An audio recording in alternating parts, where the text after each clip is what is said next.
کہ ہمیں net working کی ضرورت ہے. دیکھیں فٹ بال میچ آپ نے دیکھا, اس میں آپ نے دیکھا کہ کوئی بھی ٹیم جب گول, یہ جو تیسری بات ہے ایک دعوت پیش کرنا, یہ ہمارا گول ہے. اس ملک کی ہم تعمیر کریں گے, اس ملک سے ہم ظلم کا ازالہ کریں گے, اس ملک میں ہم ناانصافی کو ختم کریں گے, اس ملک سے ہم غربت کا ازالہ کریں گے, اس ملک میں ہر انسان کو عزت اور تکریم ملے, یہ ہمارا گول ہے.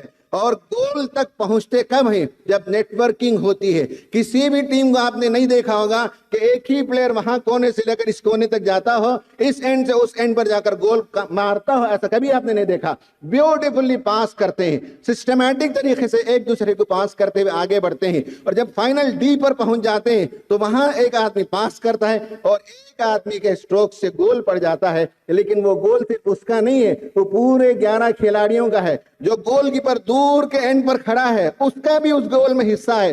اس گول کی حفاظت کرتے ہوئے 2-4 ڈیفینڈرز بیک میں موجود ہوتے ہیں, ڈیفینڈرز وہ آگے نہیں جاتے, ان کا بھی حصہ ہوتا ہے اس گول میں. تو 11 لوگوں کا وہ گول ہوتا ہے, حالانکہ کک شاٹ ایک نے مارا. یہی حال ہندوستانی مسلمانوں کی جماعتوں کا ہے. یہاں جو مختلف جماعتیں ہیں وہ اگر اس بات کو طے کر لیں کہ ان کا ایک نیٹ ورک ہوگا, وہ لوز نیٹ ورک ہی صحیح, ان کی ایک اجتماعیت ہوگی, وہ ہلکی پھلکی اجتماعیت صحیح, وہ کاموں میں ایک دوسرے کے ساتھ پاس کریں گے جس طرح سے فٹ بال کو پاس کرتے ہیں, وہ مسائل کے حل کے لیے ایک دوسرے کا تعاون کریں گے. تبلیغی جماعت ایک ایشو پر کام کرے گی, جماعت اسلامی ایک ایشو پر کام کرے گی, جمعیت العلماء اپنے ذمہ ایک کام لے لے گی, اور سب کے درمیان ایک کوارڈینیشن ہوگا. ایک گول کی خاطر تبلیغی جماعت اپنے پیرائے پر کام کر رہی ہے, جماعت اسلامی اپنے پیرائے پر کام کر رہی ہے, اور جمعیت العلماء اپنے انداز سے کام کر رہی ہے, اور مختلف جماعتیں ہیں.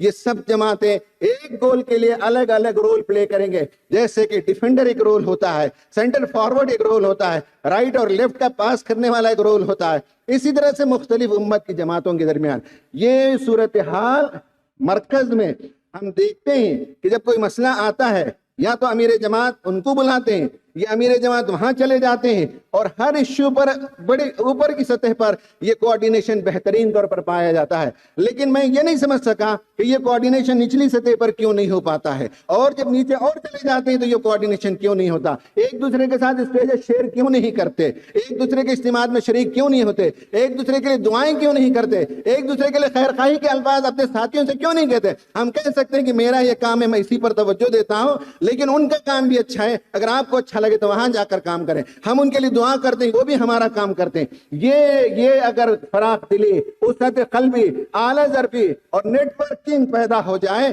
تو گول ایک